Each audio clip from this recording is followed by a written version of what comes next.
अगर आप सभी चाहते हैं कि हम नारायण पंचार का ऑडियो वीडियो सबसे पहले आप तक पहुंचे, तो हमारे YouTube चैनल हम नारायण पंचार को लाल बटन दबाकर चैनल को सब्सक्राइब करें और बगल में घंटी के निशान को अवश्य ही दबाएं।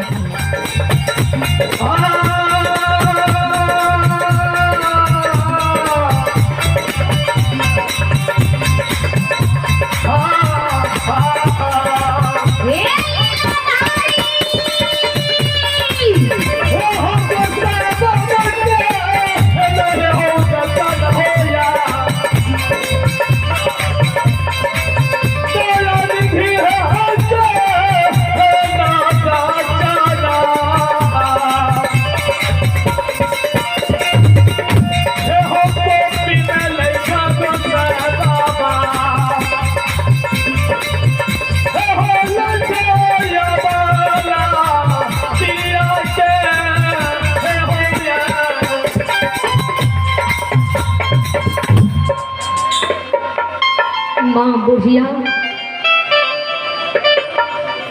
अवला के कहिए बेटा नहीं काना तुम।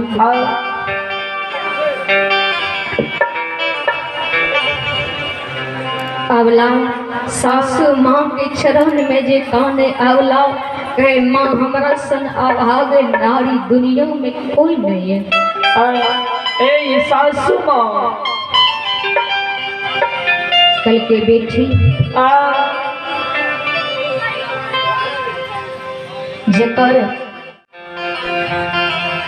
जकर सती भगवान के भक्ति करिए ओकर स्वामी बाघ के मुंह में किया ने छेल जाओ हो में से निकल के छेलाओ। कल के बेटी तोरा स्वामी के कुश के कलेप नहीं लागता। लीलाधारी धर्मराज बाबा बेटा के 12 वर्ष बिना अन्न बिना जल बिना जोई शहर के लिख लकइए। बेटा ज्योति केदली में तप करे, लेकिन बेटा ज्योति से बढ़ के तू कॉपी में तप करे। अगर भगवान तोरा पति के खुश के कलेप लग जेते, अगर खुश के कलेप लगा देते तो भगवान के नरक में वास में है। अवला लीलाधारी धर्मराज बाबा के सुमरन करे। हे भगवान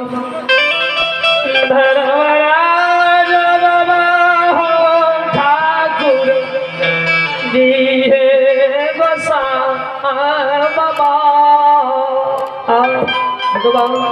कल के बेटी जाए तू 12 वर्ष आए कॉपी में तप करे। तोरा स्वामी के जरूर लीलाधारी धर्मराज बाबा घुरा के कॉपी के नाम अवला लीलाधारी धर्मराज बाबा के सुमरन करे। गोसा आए काहिया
सब देव मुनि महात्मा के सिंहासन डोलइए।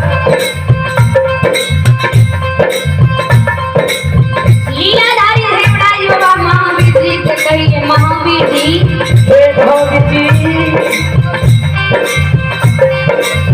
केकरा सेवक के गाल पर हुई भी पैत बैठ गेले केकर धिया में हिरास में सासुर जाए केकरा एमे भी पैत बैठ गेले जे इसी भाग रात में सब देव मुनि महात्मा के सिंहासन डोलइए।